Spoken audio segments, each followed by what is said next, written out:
Hi, in this tutorial I'm going to show you how to resize cells in Google Sheets. So first, if you want to do it, you need to select the row or the column which you want to edit. For example, I click on the first row, I click right mouse button here, and I select here resize the row. Now I can resize this row with the specific row height. So I need to select this one option, and for example, I need to type here number of pixels which I want to insert.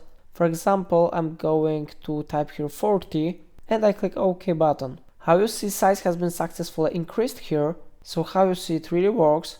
But if I would like to change the cells for the columns, I need to click on the column which I want to edit, then I click right mouse button on it and I select resize the column. Then I need to enter a new column width in pixels.